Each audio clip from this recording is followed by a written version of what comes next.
Valentine, je sais pas si tu as remarqué, on a choisi de faire un sujet sur X-Files. Oui, j'ai remarqué. Bon, jusque-là, tout va bien. À peu près. Ouais, le problème, c'est que c'est vraiment pas pour rire en plus. Depuis qu'on a choisi de faire ce sujet, il m'arrive plein de trucs bizarres. Alors, je crois pas du tout aux extraterrestres, heureusement, mais tu vois, si j'y croyais, eh ben, j'aurais l'impression que, je sais pas, il y a des mecs qui veulent m'enlever, un truc comme ça. Tu vois l'idée? T'as entendu là? T'as entendu? Non, j'ai rien entendu, Nicolas. Bref, en 1996, débarque sur nos écrans une série qui nous a tous fait frémir, X-Files. Alors souvenez-vous, il y avait les inspecteurs Mulder et Scully qui enquêtaient sur des phénomènes paranormaux, Nico. Ouais. L'un croyait aux extraterrestres et l'autre pas. Ouais. Valentine, Valentine. Salut. Alors Valentine, après Nicolas Beuglet, il y a Olivier Panequin qui a essayé d'ouvrir les dossiers secrets, les X-Files. Alors on va regarder son reportage et puis on va voir ce qu'on lui fait, Olivier. Fin janvier 96, la 3e saison d'X-Files commence à être diffusée en France.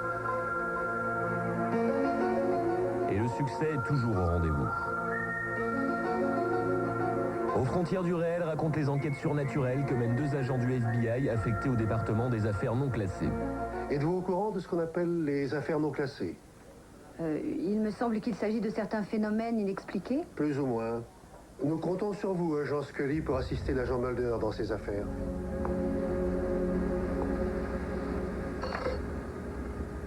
Agent Mulder, je suis Dana Scully, j'ai été chargée de vous assister. Oh, est-ce que c'est agréable de se sentir tout à coup considéré et respecté? Fox Mulder croit au paranormal et aux extraterrestres.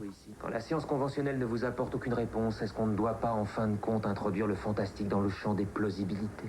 Tandis que Dana Scully reste plus sceptique et cartésienne. Moi, ce que je trouve fantastique, c'est que certains croient qu'il existe des réponses en dehors du domaine des sciences. Toutes les réponses sont ici. Il suffit de savoir où regarder. Le spectateur, lui, est dès le début du côté de Fox. Quand il assiste au pré-générique, il sait que l'affaire sera paranormale.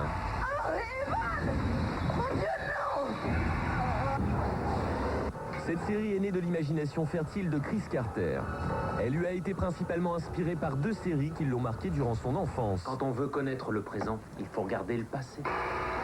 Il y a eu Kolchak, qui mettait en scène un détective enquêtant sur des affaires surnaturelles. Et il y a eu aussi Les Envahisseurs avec le fameux David Vincent qui les avait vus. D'ailleurs, X-Files rend hommage à ces 2 sources d'inspiration à plusieurs reprises. Ainsi, Darren McGavin, qui jouait le rôle de Kolchak, apparaît dans X-Files dans la peau d'un ex-agent qui s'occupait des affaires non classées bien avant Fox et Dana. Est aussi sombre et insondable que notre imagination. Et Roy Fiennes, l'interprète de David Vincent dans Les Envahisseurs, apparaît dans l'un des épisodes sous la forme Personne ne va mourir. d'un gentil extraterrestre qui guérit les gens troués avec ses petites mains. Vous vouliez me voir, monsieur? Quant à Scully, certains ont pensé qu'elle était inspirée par l'agent Clarisse dans Le Silence des agneaux. Chris Carter le dément, mais il ne s'interdit pas d'y faire référence. J'ai subodoré votre venue, Clarisse. D'ailleurs, Carter et son équipe adorent glisser toutes sortes de clins d'œil tout au long de la série. Avez-vous remarqué par exemple qu'apparaissent bien souvent les chiffres 10 et 13? Là, il est 10h13. Le numéro de ce dossier est le 1013, 10 et 13. Et cette date, c'est le 13-10. Eh bien, sachez qu'il s'agit d'une référence à la date de naissance de Carter, qui est né le 13 octobre.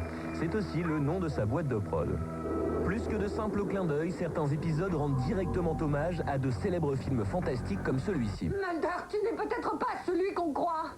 Rappelant ouvertement The Thing de John Carpenter.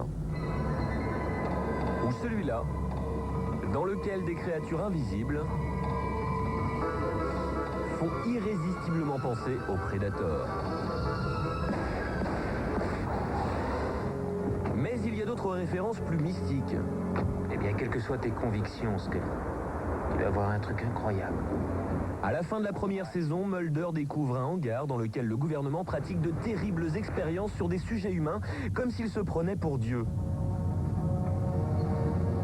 D'ailleurs, le hangar porte le nom de Zeus et il est situé rue Pandore. Ce qui fait bien sûr référence à la fameuse boîte de Pandore contenant tous les maux de la planète. Plus fort encore, dans la 8e saison, Carter nous refait la nativité. Scully tombe miraculeusement enceinte. Elle accouche dans un endroit isolé qui n'est pas sans rappeler une certaine étable. Une étoile brille dans le ciel.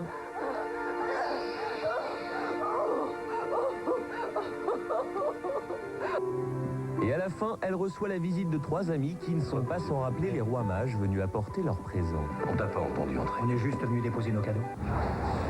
Toutes ces références font d'X-Files une œuvre extrêmement riche, qui a eu le mérite de redonner aux spectateurs le goût du fantastique et de l'horreur. La 9e saison marque la fin de la série qui désormais devrait se poursuivre sous la forme de longs métrages, car plusieurs mystères subsistent encore, comme par exemple la véritable signification se cachant derrière ce fameux X de X-Files. Ces dossiers classés X concernant peut-être finalement la collection de films roses de Mulder. La cassette que tu as trouvée dans le magnéto n'était pas à moi. Tant mieux, parce que je l'ai rangée dans le tiroir avec les autres cassettes qui ne sont pas à toi.